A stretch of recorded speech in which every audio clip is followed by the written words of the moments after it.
What's going on, everybody? Today we have the 10 things you should know before moving to the Finger Lakes. Let's go.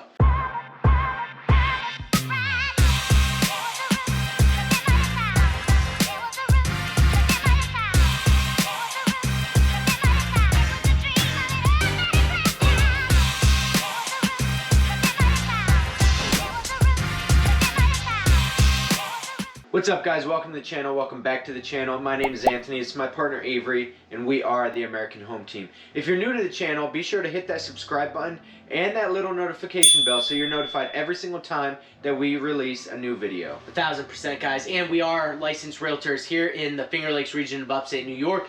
So that means as much as we love making these videos, we would love even more to help you make a smooth move to the Finger Lakes. We get calls every single day from people watching these videos that are moving up to the Finger Lakes, or like Sneer that it wants to start a business here in the Finger Lakes, and we absolutely love it. So whether you're looking to make a move in 9 days or 90 days, we would love to be the team of choice for you guys. And without further ado, moving into the 10 things that you should know before moving to the Finger Lakes, let's go. Let's go. So number one, the first thing that you should know about moving to the Finger Lakes is that we get weather, and it can be severe at actually many times throughout the year. It can be severe. Weather in particular, the summer isn't too bad. It's not too hot, not too cold. It's actually a very good summer. It's sort of humid because we have bodies of water around here, right? So you're gonna get that anywhere that you have water. But the winter time, we get cold weather. We get a lot of snow, a lot of rain, and a lot of rain. And it'll go from maybe 50 degrees one day to 20 degrees the next day. It'll snow, it'll, rain, do whatever. Then it'll go 50 again, then 30. And we just had that where it was a negative feel of, I think it was like -2 or something.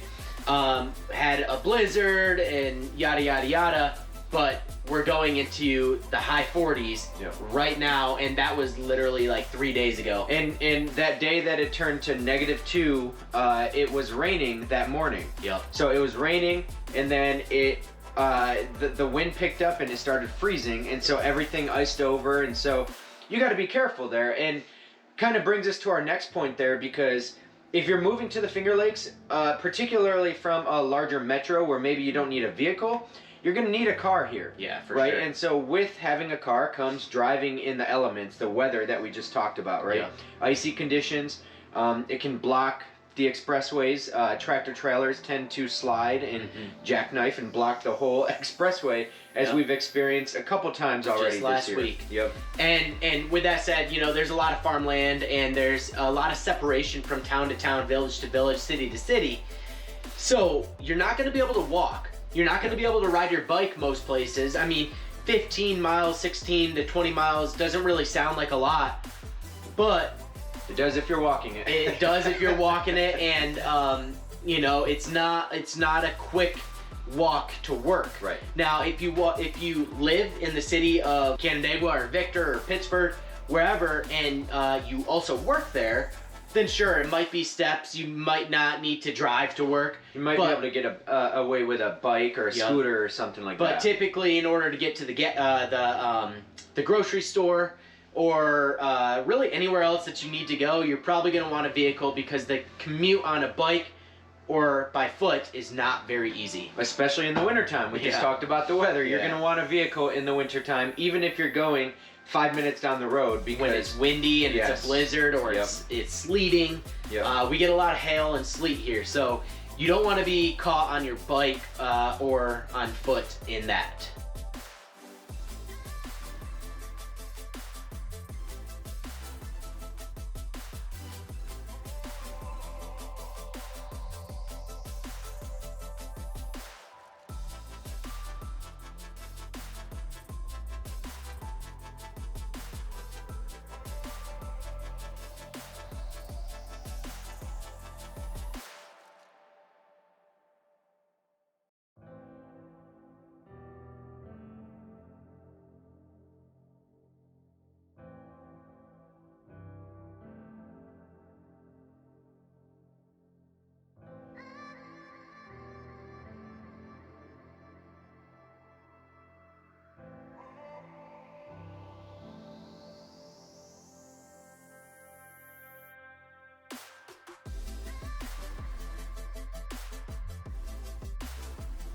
Moving forward, we have taxes, right? So you need to know about the taxes in this area.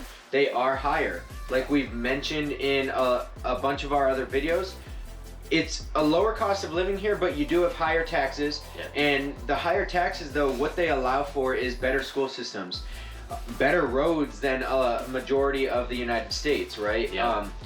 Better parks, a lot of green space, well manicured green space, if you will. And I think this is correct. According to niche.com, I think New York State, well, the Finger Lakes region in particular, was ranked like number 4 or 5 in the United States for highest taxes.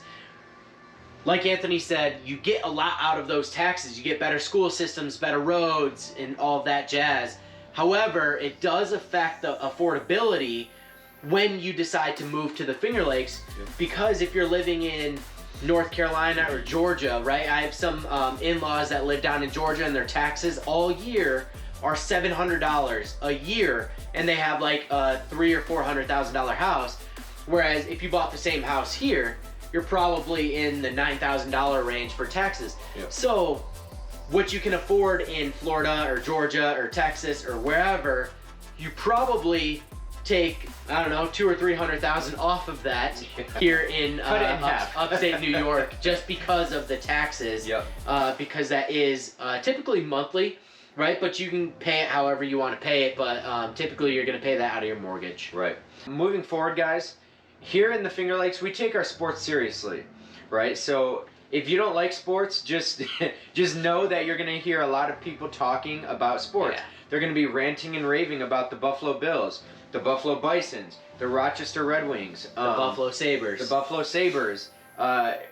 We are diehard fans up here, Yep. Especially fans of the Buffalo sports, right? Yeah. The Sabres and the Bills, and even the Bisons.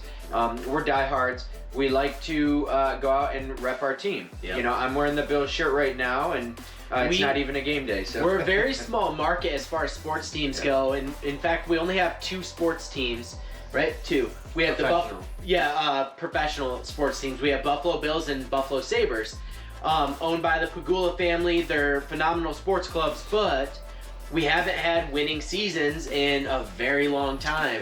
Yeah. Championship, I mean. In a very long time. And so when we say we love the Bills or love, our sports teams, we're diehard because we've seen them lose so often. We don't have any other choices. It's definitely come through some 4-win seasons, right? In a 16-game season. Yeah. So there's been some heartbreak throughout the years. And when you think about New York State teams, you can't throw the Jets in there. You can't throw the Giants in there because they're not actually like in upstate New York. They're actually not in like New York. They're in New Jersey. Yeah. So we're very specific about New York sports teams. And so Buffalo Bills, Sabres, Bisons, Rochester Red Wings. What else? We have Ithaca College, like Cornell football, right? So if it's upstate New York, we're diehard about it. Syracuse especially. Yep. But we are diehard about sports. So if you're not a sports person, you're going to get annoyed because we talk about them a lot. And then with the sports, right, you get the chicken wings with blue cheese. Yeah. Just know that that's a thing, right? If you like ranch with your chicken wings, No. you better not move here. Yeah, you're gonna be shut out because we like our blue cheese. Or with if you like chicken boneless here. wings, yeah. Right. You're I mean, not- I personally like boneless wings, but I will take bone-in wings, without any hassle. So I'm not gonna complain about it, I guess is what I'm saying. So.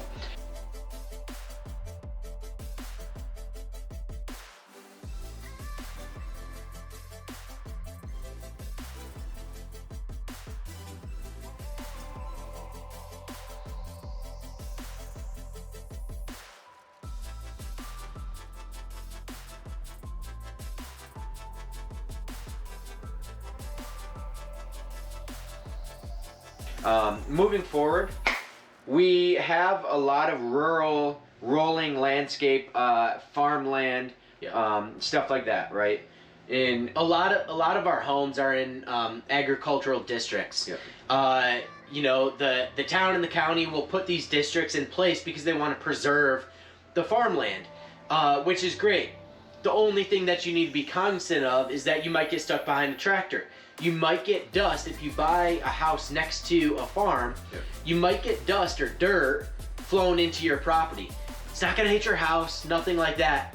But a lot of people will, if you're not used to it, you're from a city or wherever, you're gonna smell cow manure. Yep. You're gonna smell the farmland. You're gonna get the dust, Yep. right? You might get chunks of mud stuck on the road, and so when you pull out of your driveway, you get that mud on your car. Yeah. Um, And with the dust though, he said it's not going to hit your house. It's not going to really impact your house that much, No. but you will probably need a good pressure wash Yeah. every year, couple years, because the dirt will eventually stick onto the house. Yeah. Your So- yellow house will start to turn into a green or brown. Yeah. So So if you're not into the farmland, if you're not into any of that kind of thing, the fresh air smell we like to call it around here, of the cow manure, Finger Lakes probably isn't your place to be.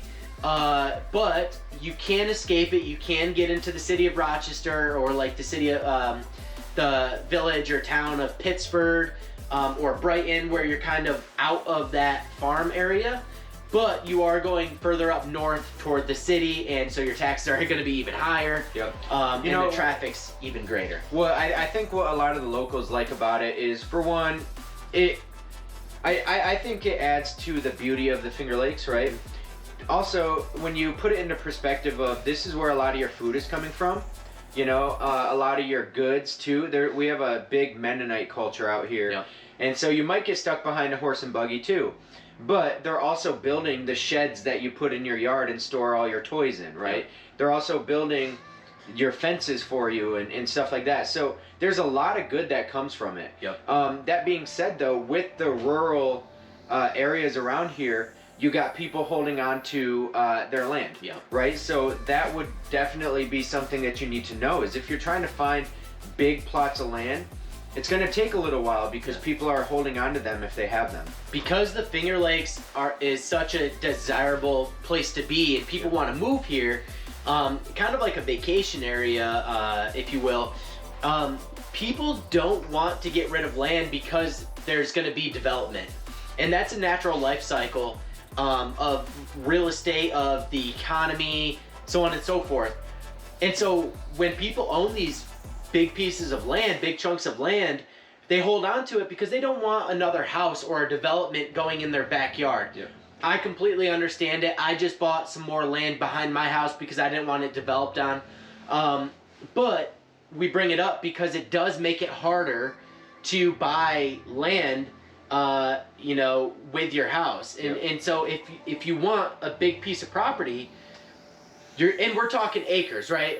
I want to be cognizant of the fact that a lot of you think that a big lot is an acre. No, Or here, even slightly less, a half acre or something like that. I mean, here, a big lot is really like 0.75 of an acre to greater than an acre, 2, 3, 4, 15 acres, 20 acres. We do have a lot of land here, but people are holding on to it because they don't want it developed on. They're trying to preserve their freedom. They're trying to preserve their seclusion and their privacy. Yep.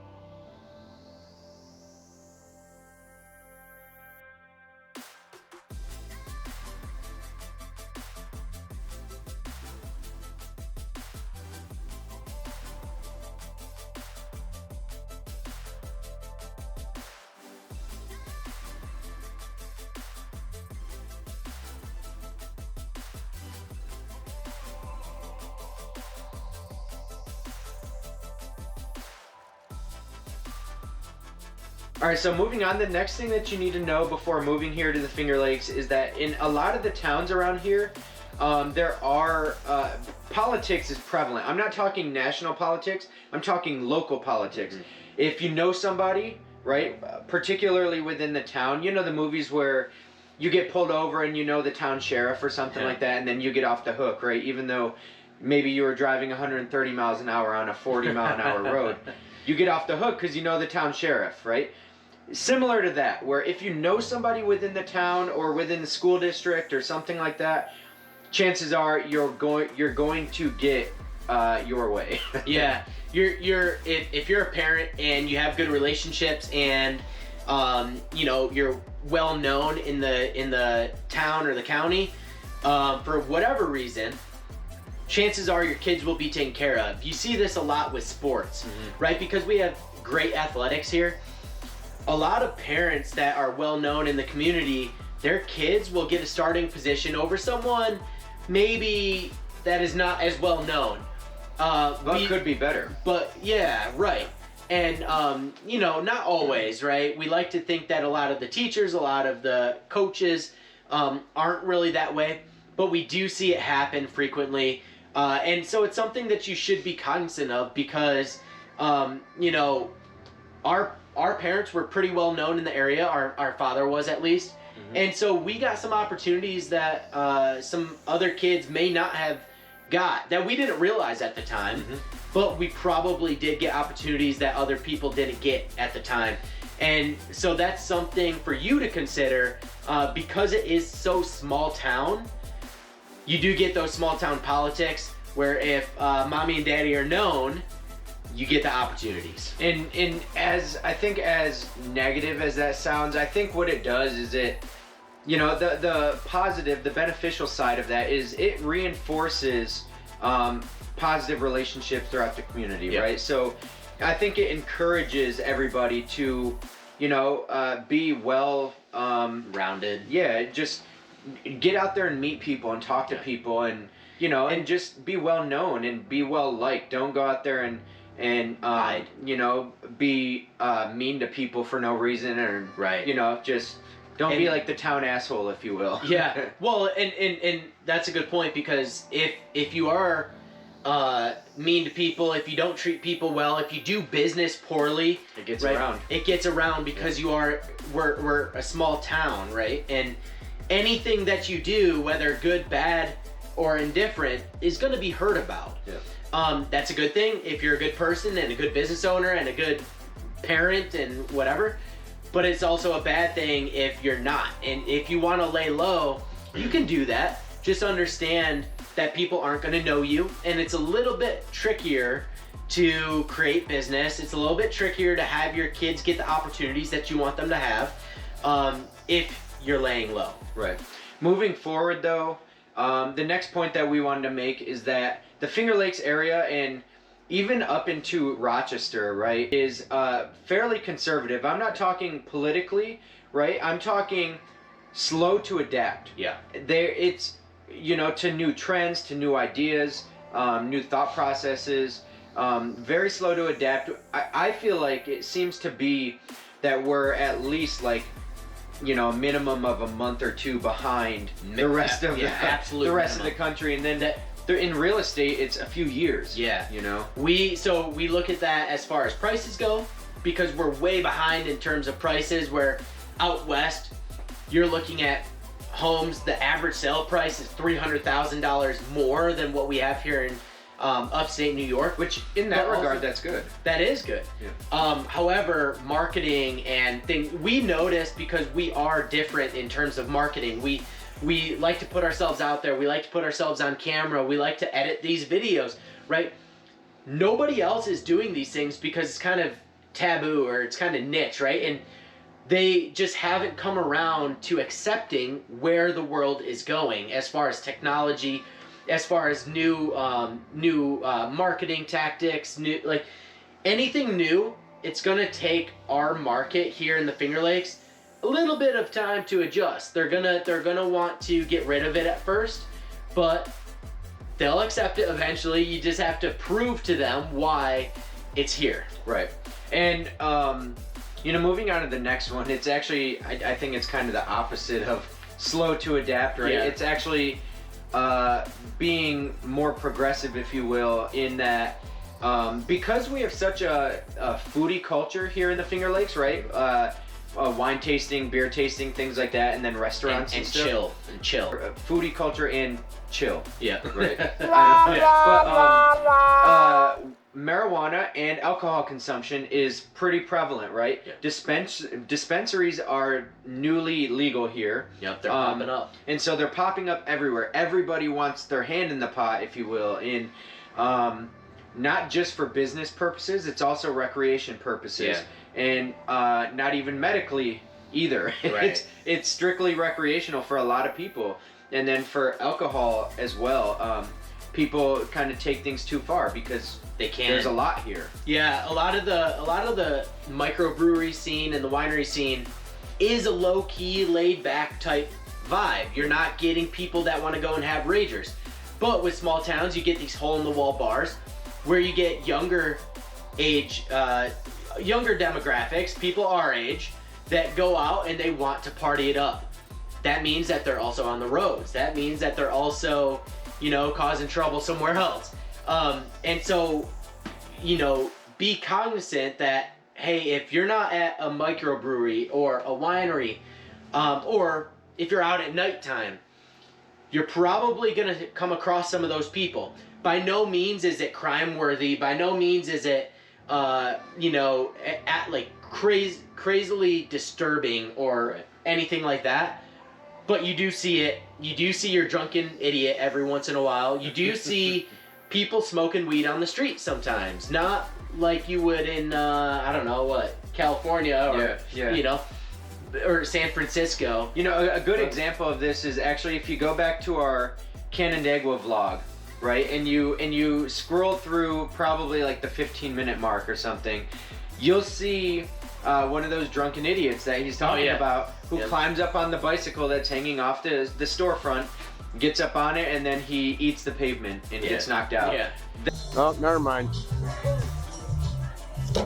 Oh, Dave! Are you okay? Oh, shit.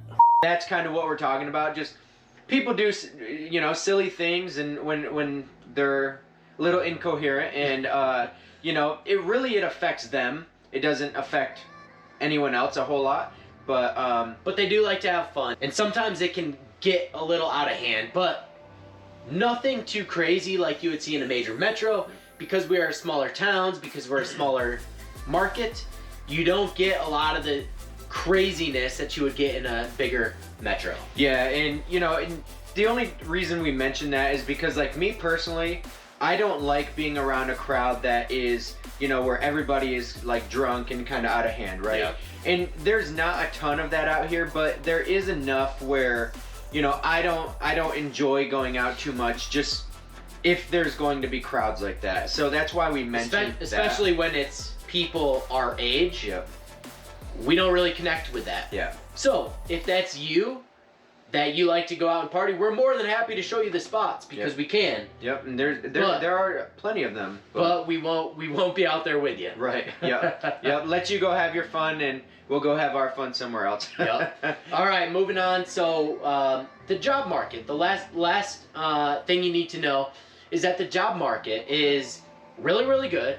However, if you're somebody coming out of college or your kid is coming out of college and looking for a job, it seems to be pretty difficult to get one simply because you need a master's degree and also 5 to 7 years experience for an entry-level job. And so we actually have direct experience with this with somebody in our family who he just recently got a master's degree, and he's been in the job hunt for a while now, right? Engineering degree, great degree.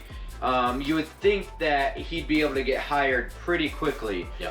But all these jobs that he's applying to are basically telling him, no, you don't have 7 years of experience that we require. Yes, you have the master's degree.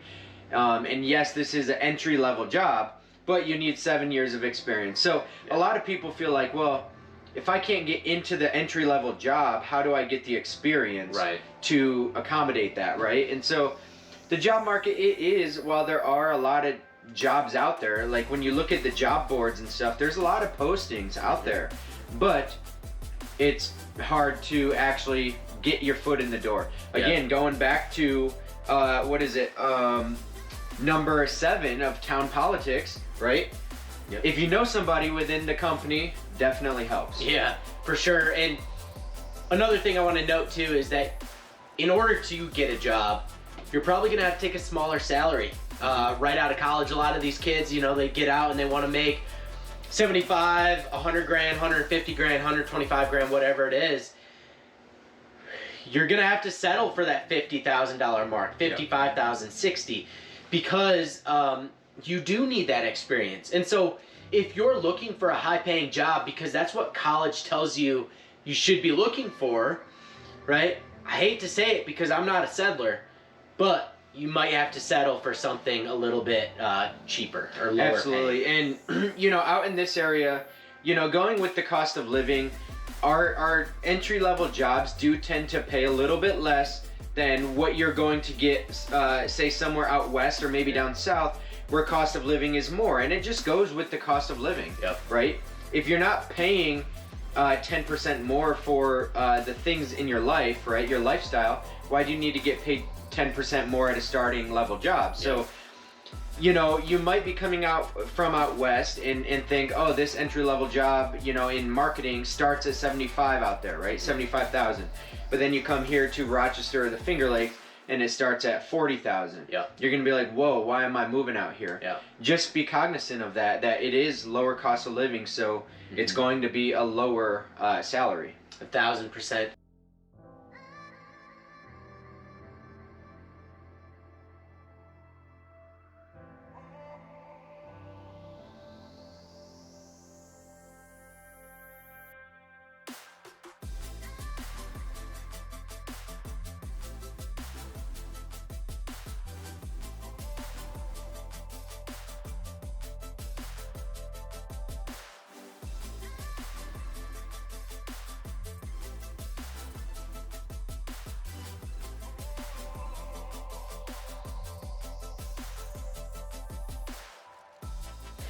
All right, guys, this has been the 10 things that you need to know before you move out to the Finger Lakes.